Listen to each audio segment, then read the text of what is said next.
श्री मार्कंडेय पुराण का उपसंहार और महात्म्य। पक्षी कहते हैं, जैमिनी जी, महातपस्वी मार्कंडेय मुनि ने यह सब कथा सुनाकर क्रौष्टुकी जी को विदा कर दिया। उसके बाद मध्याह्न काल की क्रिया संपन्न की। महामुने, हमने भी उनसे जो कुछ सुना था वह सब आपको कह सुनाया। यह अनादि सिद्ध पुराण ब्रह्मा जी ने पहले मार्कंडेय मुनि को सुनाया था, वही हमने आपसे कहा है। यह पुण्यमय, पवित्र, आयुवर्धक तथा संपूर्ण कामनाओं को सिद्ध करने वाला है।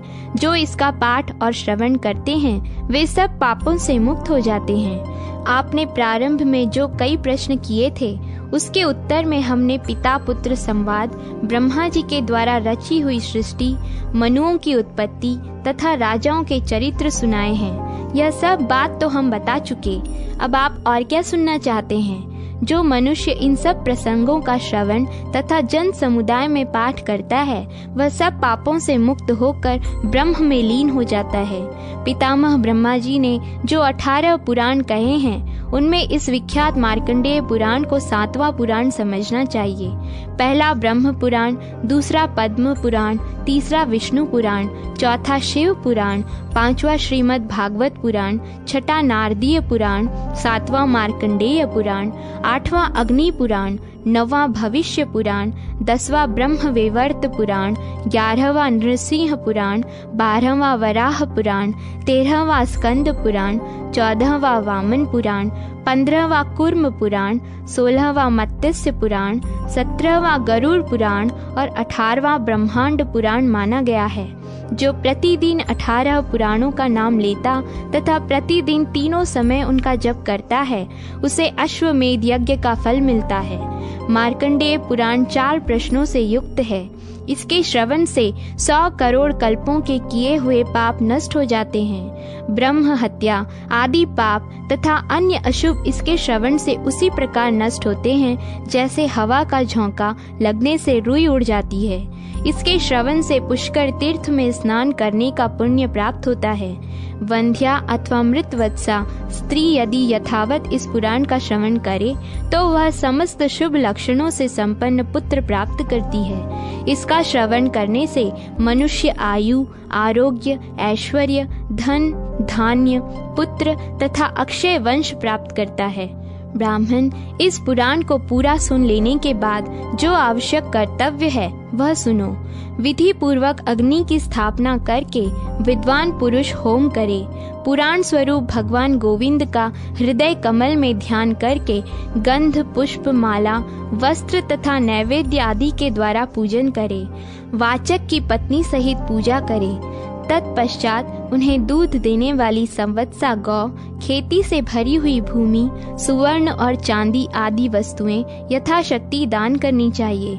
राजाओं को उचित है कि उन्हें ग्राम आदि तथा सवारी भी दें। वाचक को संतुष्ट करके उसके द्वारा स्वस्ति कहलाएं। जो वाचक की पूजा न करके एक श्लोक भी सुनता है वह उसके पुण्य का भागी नहीं होता।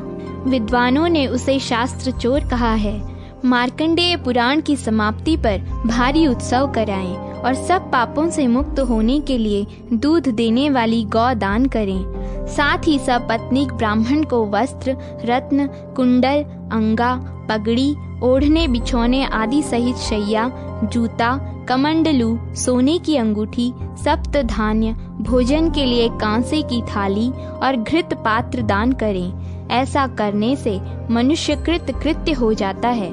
जो उत्तम विधि के साथ इसका श्रवण करता है वह 1000 अश्वमेध और 100 राजसूय यज्ञों का फल पाता है। उसे न यमराज से भय होता है न नरकों से। वह मनुष्य सब पापों से मुक्त होकर कृतार्थ हो जाता है।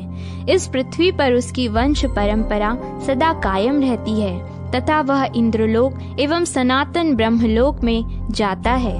वहां से पुनः च्युत होकर मनुष्य योनि में उसे नहीं आना पड़ता।